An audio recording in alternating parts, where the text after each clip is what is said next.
So to draw a cat, I mean, there's like a couple ways, but so you want to figure out where the cat's head's going to be in the composition. So, start with a circle, and then you can put some little ears on it. Make sure they look like cat ears. And then when you draw like the eyes of anything, usually the eyes are in the middle of the head. So you kind of, if this is a spherical shape, you think where's the middle of that, and then you just put down the eyes. And then cats have really distinct eyebrows like that. And they also have this cool shape that makes their nose, and it kind of looks like that. And then it depends. What I think, my stuff's blown over. What I think is that, cats don't usually smile too much. So you can make this part of the face more smiley, but I recommend you don't. Because you might think your cat's like smiling and laughing, but like it's not. And like that's what makes cat painting so funny. So boom. Then we have this. Now cats kind of have like a slunched back usually.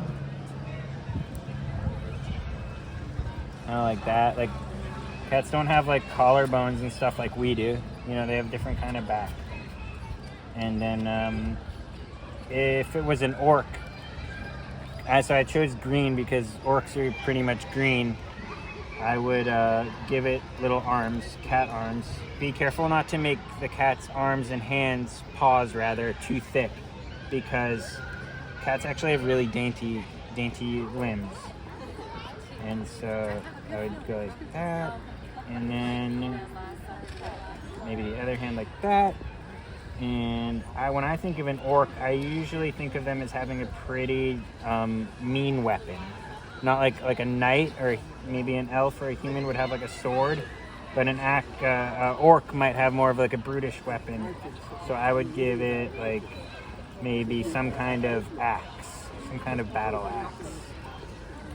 Like that. And then again, battle axe. I would also then add in maybe a helmet, or an orcish helmet. Might have like, again, think barbarians here, maybe some horns. And again, not a real cat. Always remember that this isn't a real cat. So add in maybe a tail.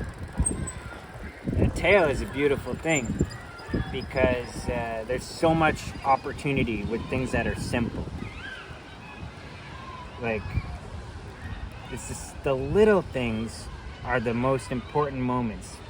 The eyes, the hands, and for a cat, the tail. And so, something that can really jazz up an orc cat tail might be a little barbed tail,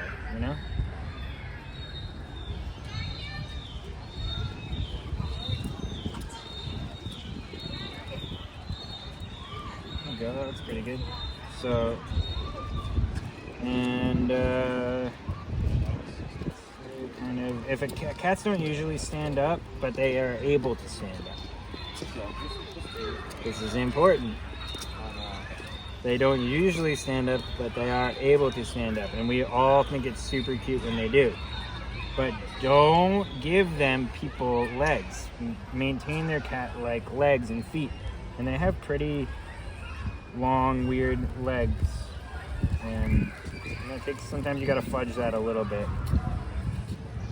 Keep in mind, I don't have a cat, so I'm just kind of going with it.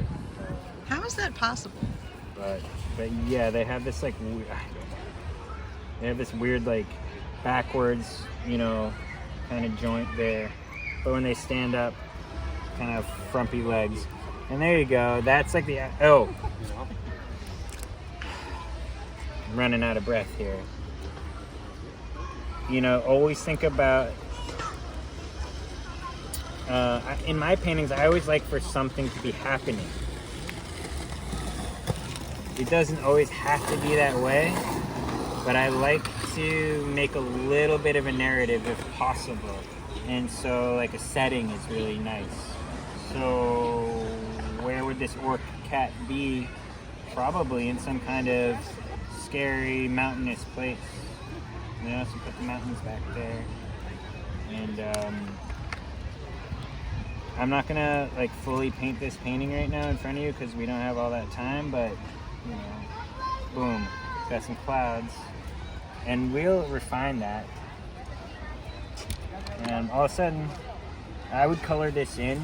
I would add all the shadows and everything. Oh, well, I advise against giving the cats too many garments. But for this one, I think you should. So I would give this orc cat, maybe like a fur, kind of like John the Baptist style garment. You know, something made out of fur. Which is funny because cats already have fur. But like a hide. Like something made out of like a hide of a greater beast. There you go. Oh, and then, you know, show that it's a raggedy garment with like a torn bottom. And then